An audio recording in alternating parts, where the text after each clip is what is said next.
Hi there, I'm Tracy Smith, and this is Here Comes the Sun, a closer look at some of the people, places, and things we bring you every weekend on Sunday morning. In our first story this week, Leslie Stahl sat down with three of Hollywood's most elite leading ladies who play three of history's most intriguing first ladies.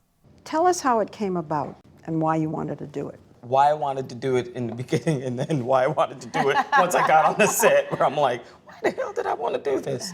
I wish I had a better answer. It's a chance for women to play roles that are complicated. And who these women were beyond, the images that we saw on television, I was like, are you kidding me? We can get these really awesome actresses every single season, and they'll have the ability to shine. More exclusive excerpts from that conversation coming up a little later in the show.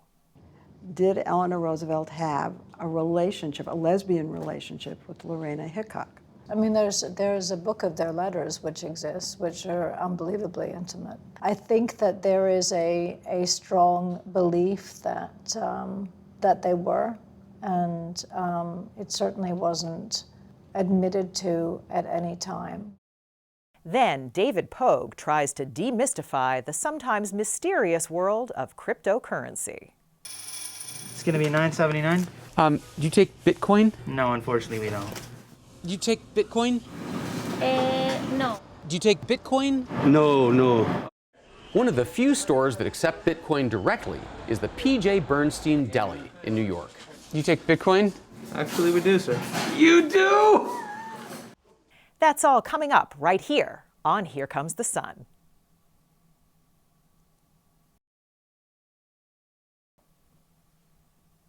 Their names ring out with historical and cultural significance. Eleanor Roosevelt, Betty Ford, Michelle Obama.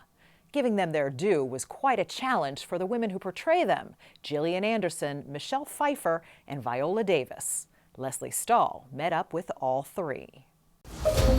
Michelle Pfeiffer plays Betty Ford. The ERA has never been concerned with making women the same as men, just equal to. I didn't know how much she had done behind the scenes and how really politically active she actually was. Viola Davis plays Michelle Obama. In 4 years, I don't want to look back and think, what did I become living in that house? She came into the relationship with her own agency and autonomy. And then all of a sudden, she sort of had to trade it in, to become First Lady. Add some hope to it, but he needs to state the facts plain and simple. There are 30 million Americans out of work, and they don't want to be pandered to. Gillian Anderson plays Eleanor Roosevelt. I'd admired her for such a long time. I didn't quite understand why they asked me. I'm 5'3", and she was close to 6 foot. And I kept saying, are you sure? Like, Yeah, but really? you don't look teeny on television. But I fell so in love with her in the process and was so glad that I said yes. The portraits of these first ladies air in a 10-part series on Showtime, a division of CBS's parent company, Paramount Global. Don't push me off. I am your wife, not one of your girlfriends. At first glance, these first ladies seem to have little in common. I have done everything I was supposed to do!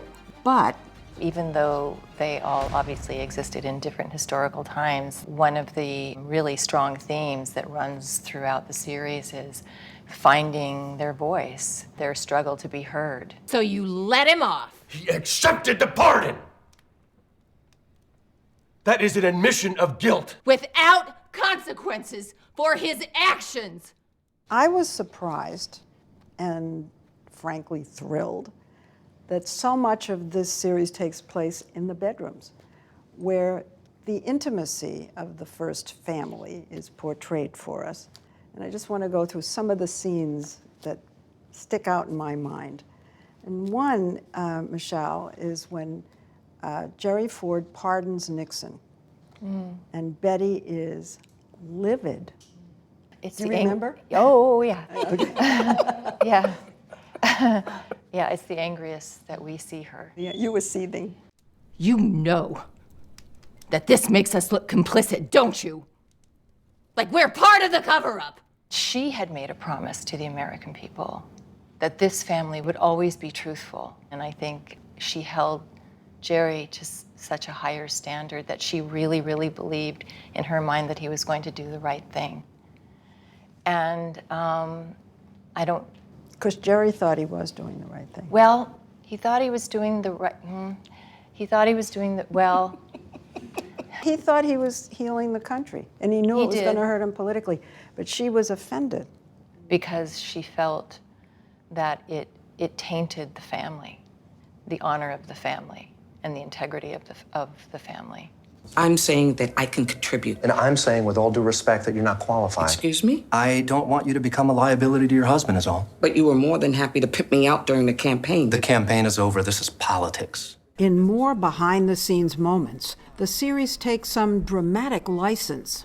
Viola, one of the scenes that keeps resonating in my mind was how hostile the relationship between Michelle Obama and Rahm Emanuel was.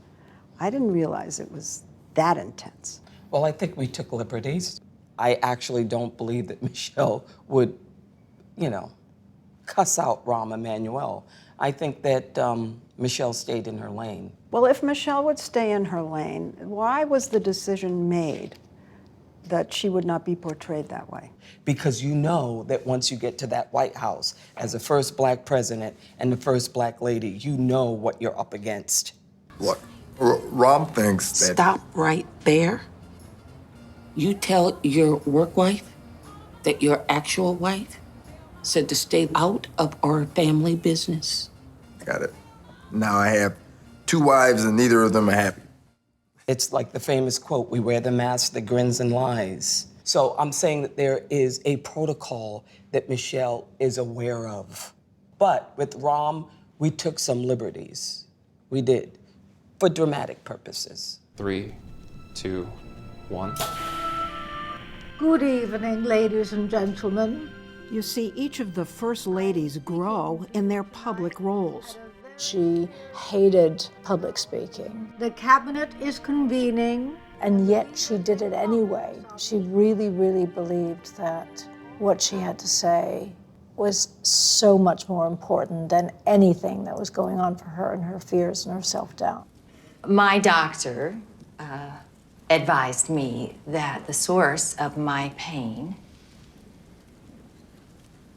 it was actually much deeper. And he thought it might be a good idea for me to see a psychiatrist.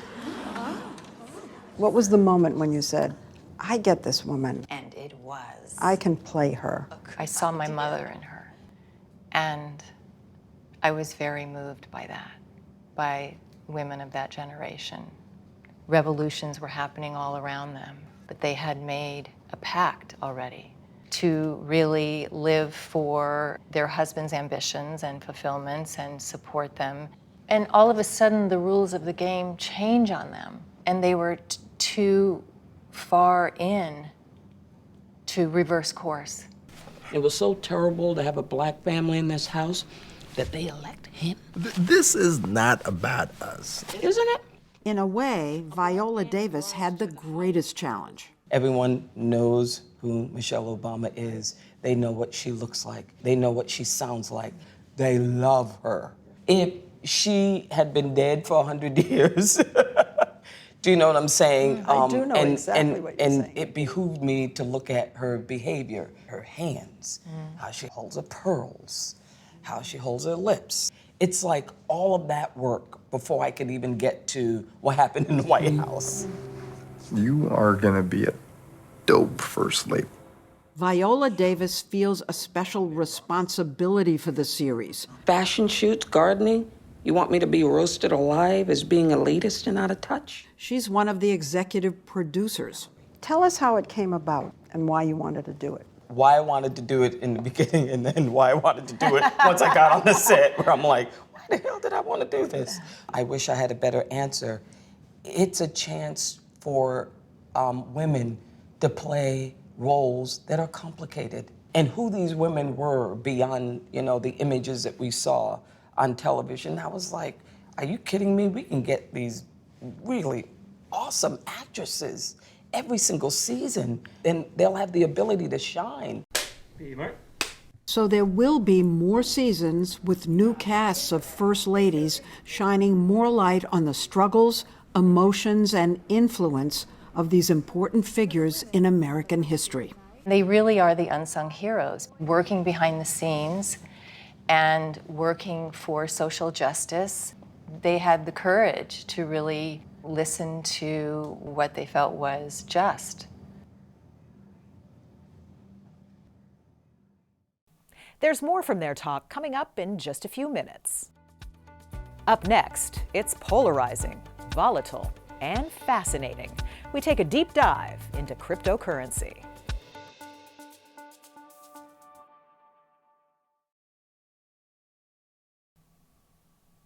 No doubt you've heard of cryptocurrency, but do you really know what it is and how it works? David Pogue is here to help with a crash course in Crypto 101. If you haven't heard of crypto, you clearly haven't been watching TV lately. Cryptocurrencies, for the most part, in the green today. Crypto. I don't think so. If you're not quite sure what crypto is or what you're supposed to do with it, in the next 7 minutes, you will learn everything there is to know about crypto that's possible to learn in 7 minutes. It's as easy as 1, 2, 3, 4, 5, 6, 7, 8, 9. Number 1, Bitcoin was only the first crypto. Crypto is short for cryptocurrency. Bitcoin was the original one, and it's still by far the most popular, but there are over 10,000 different cryptocurrencies. Anyone can start one up. Number 2, they're purely digital currencies. If you go to Google Images and you type in Bitcoin, you get thousands and thousands of pictures of physical metal coins. Don't be fooled. The only place you can see cryptocurrency is on your phone or on your computer screen. The only cash register is the internet. Number 3, crypto is not easy to spend. This is another reason why Bitcoin may not strike you as a regular currency. For now, you'll have a really hard time spending it. It's gonna be $9.79. Do you take Bitcoin? No, unfortunately we don't. Do you take Bitcoin? No. Do you take Bitcoin? No. One of the few stores that accept Bitcoin directly is the P.J. Bernstein Deli in New York. You take Bitcoin? Actually, we do, sir. You do? Here's what it looks like to pay for lunch with crypto. So I'm gonna send 25 bucks. Do you have the little code thing? It's going to send me a verification code, which is 280-8216, and submit. Pleasure doing business with you. Thank you so much. Number 4, banks and governments aren't part of the chain. So crypto needs some trustworthy way to track all those transactions.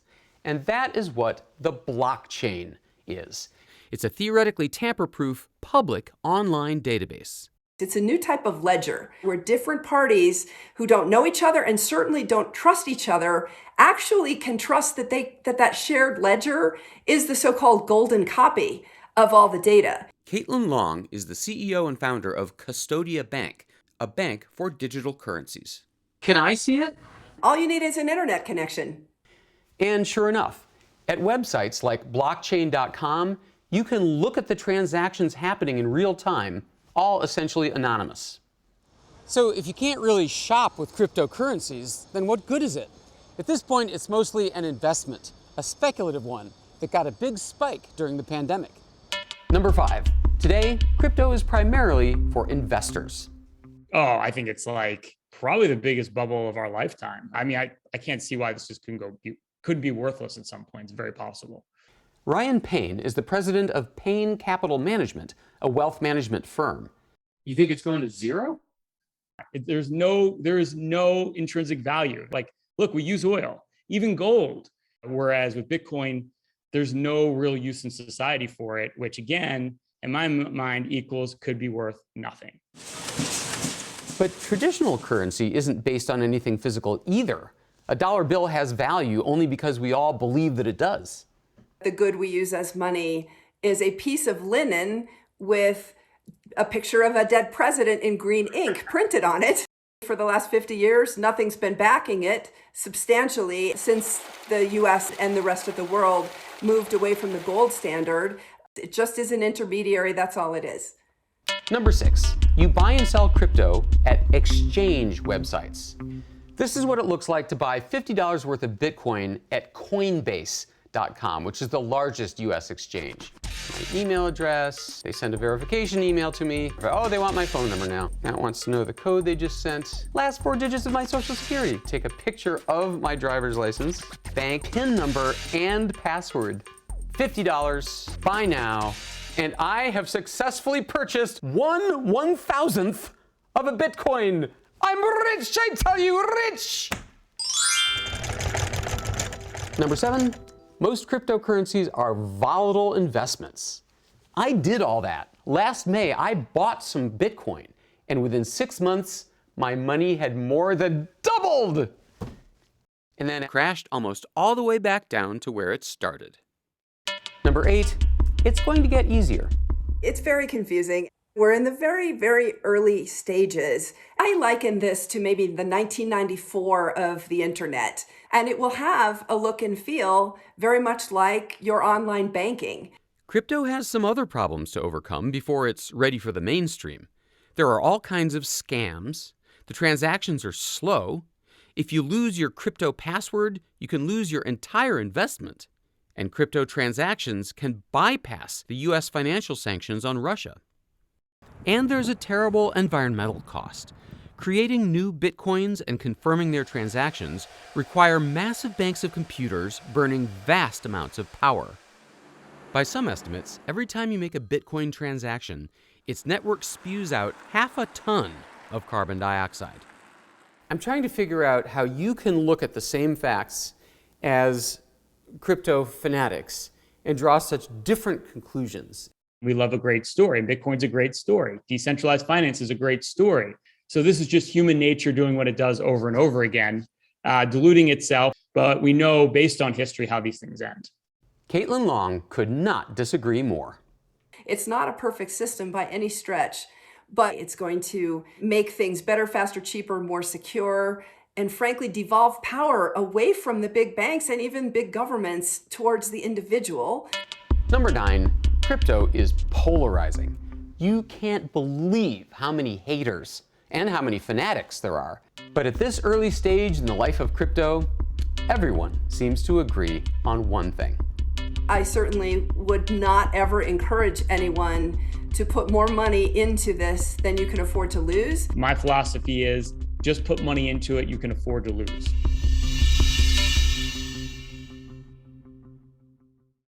What I find difficult about the role of the First Lady. After the break, more from the First Ladies. Stay with us.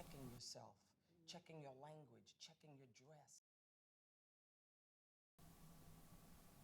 Welcome back. As promised, here's more from Leslie Stahl's conversation with Gillian Anderson, Viola Davis, and Michelle Pfeiffer. Who would like to address what you learned, what you came to realize about what First Ladies go through? The burdens of the office, the stultifying aspect, the sense of loss of privacy, and the challenges, what it takes to be a First Lady. Does anybody want to talk about that?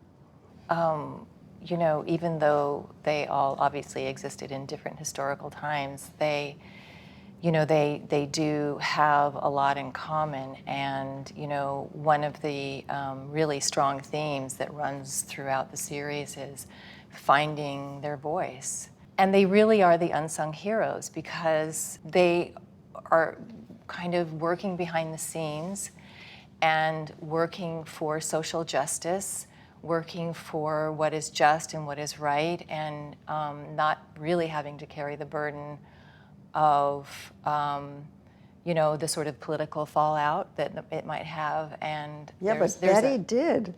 I mean, watching the series, there was political fallout. Yes, exactly. But they didn't have, you know, they had the courage to really, you know, listen to what they felt was just. So many times in your portrayal, she refuses to hide behind any subterfuge. For example, when she has breast cancer and she has a mastectomy, and nobody wanted to say the word breast. Right. Forget cancer. I mean, you couldn't say that, but. Right.